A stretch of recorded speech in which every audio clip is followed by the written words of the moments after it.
Okay, I'm back, guys. Got shaved up, feeling good. So what I'm gonna do is I'm gonna be owning some scrubs down here.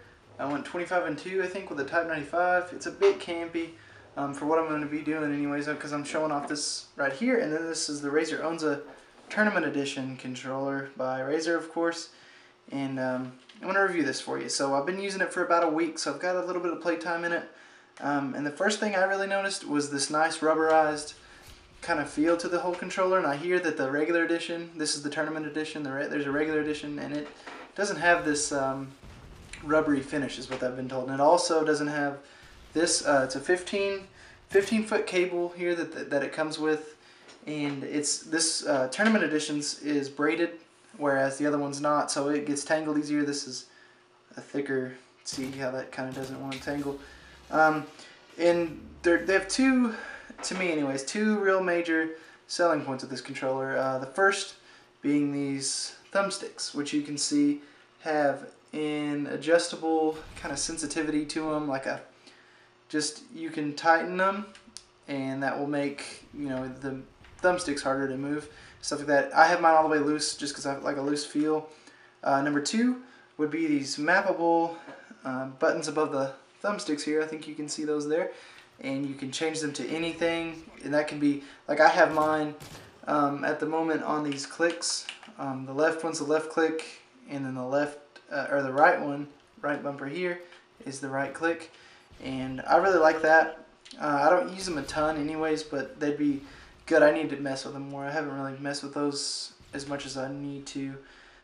One thing I really like about this controller is the way it sits in your hands. I don't know if you can see this, but it has a real nice cutout here that your middle finger kind of wraps around. If you play this play style, I know a lot of people like to play the claw, which is kind of hard for me to do. You know, where you're got two fingers up here, so you can use these buttons to your full advantage, which is probably an advantage, but I don't want to take the time to learn something new.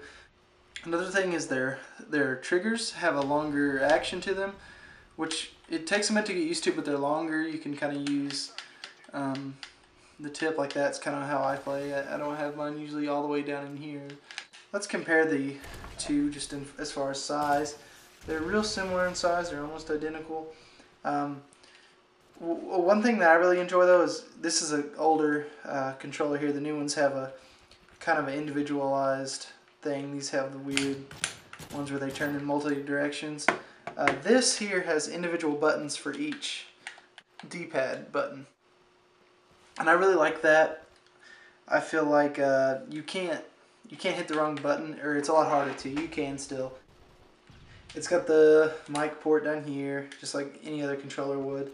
And what I was gonna talk about the wired for a second, because I know a lot of people prefer wireless, and I'm not sure why. I don't like to spend money on batteries that much, so the wired thing to me is cool. The other thing I didn't like about wired is that it kind of feels, sometimes you feel like it's kind of heavy, especially when you have your headset plugged in here, which has a big long cable, and this, you know, you kind of tend to, you have to, and I gotta kind of keep the controller up, or I don't play nearly as well. They also reposition the back and start keys, buttons. They're not keys, this isn't a computer. This is a controller. They reposition these buttons here to the bottom, whereas they used to be next to the button, the Xbox guide button.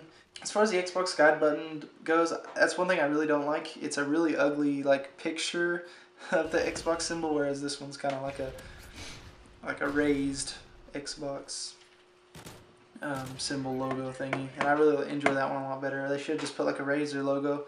It has a real nice LEDs, tells you which, it says 1, 2, 3, 4. You probably can't see that, it's in black, and it has the nice LED just like the original Xbox controllers do. But I almost left out one of my favorite things, which is these A, B, Y, and X buttons. And these they're kind of like clicks on a mouse. I don't know if you can hear that, but it makes them super responsive, whereas these are a long press. Like, you have to press them all the way down to get a response. It's a lot just shorter, just click. I don't know if you guys know it or not. If you guys know me, you probably have seen my setup. I've got a ton of Razer gear. Like, they're pretty good in my opinion. So, you know, I think they did a good job. I would definitely recommend the Tournament Edition. I think it's only like $10 more expensive. Get a better cable, and then this nice rubbery feel. Overall, like I've really enjoyed it as far as just a product in general. I didn't pay for it. This is my roommate's controller. Really, he's kind of just been letting me use it, or I guess I just kind of took it, but he's been letting me use it, and have really liked it. Like, this is what I've been playing. I'm gonna play game battles with, and if we travel and play in tournaments, it's probably what I'll bring. Tournament Edition. Maybe you're supposed to bring it. I don't know. Do you? I don't know. Do you? That was a lame joke. It's just a well put together, just feeling controller. I know when I first got it, I had some issues. I don't know if it had just got dropped, you know, here somewhere in our house or something. I was kind of having troubles with this right thumbstick. I kept looking down, you know. You guys have all seen it when the controller's just like a bit off, and every time you are in like a menu or something, you're just scrolling down, and you have to try to fix it. And I think it was just because somebody had these real tight, and I had to loosen them up. Like I said, I like to play with them loose. And for you guys that are Control Freak users, which is the little attachments that go on top of your thumbsticks, those actually won't work on the Razer Onza. Unfortunately, I don't use them. I don't know. I've heard that they're a huge advantage. Basically, if you don't know what they are, they just kind of extend them, make this a little longer, and that just makes it easier. I guess it's you can be more accurate with it and stuff like that. Like, I've messed around with. I bumped my sensitivity up about 2 points since the last time I played, or the last time you saw me play, I guess I should say. But yeah, guys, like, overall, I mean, I've had a good time with this controller so far. And when I first played with it, I actually hated it, just because the thumbstick clicks a little different.